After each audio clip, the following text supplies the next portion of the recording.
Shalom and welcome to Simons of Torah. This year is entitled Parshat A, Parsha A, Tisah, Responsibility of a Leader, Part 3.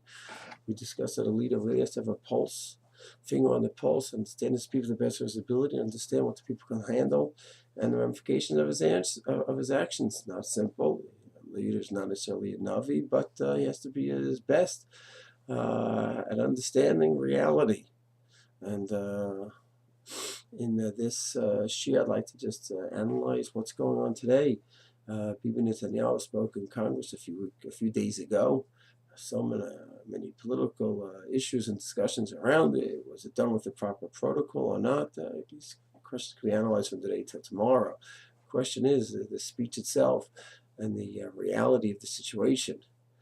So he's going ahead and he's claiming that there's a serious issue over here. And Iran is openly declared, no one denies that, openly declared their intent to destroy Israel, chas v'shalom, and that they're on the way to doing just that, obtaining nuclear capability. And he says the world leaders of the world are not doing enough to stop it, delay it maybe a bit, a couple of years, which is nothing in terms of relative to history. 10 years is nothing, and that's what they're doing.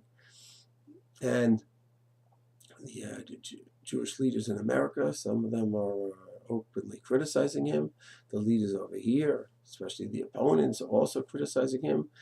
All of the people involved have an unbelievable responsibility to go ahead and somehow perceive reality and not let the different emotions and feelings get in the way.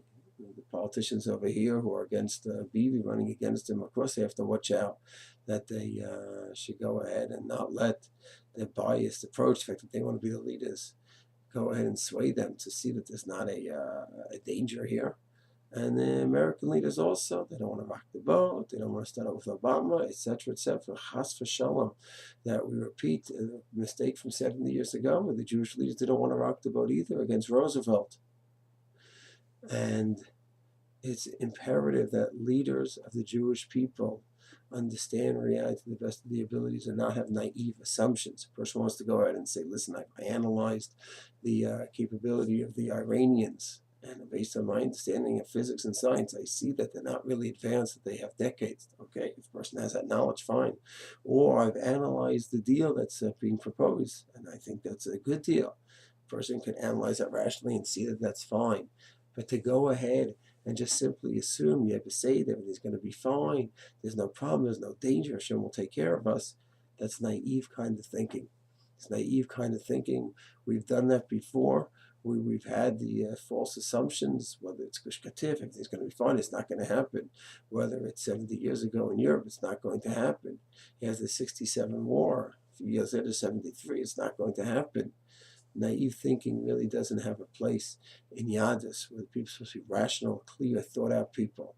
The people, as well as the leaders, have to try to have a pulse on reality to the best of their abilities, rationally analyze the situation, and see, is there a danger? And if there's a danger, to act accordingly. Acting accordingly means voting in the leaders that can best deal with the danger, and of course davening, and of course tshuva, and making changes in our lifestyle and the way we behave, and the way we act. So spiritually, we're closer to Hashem.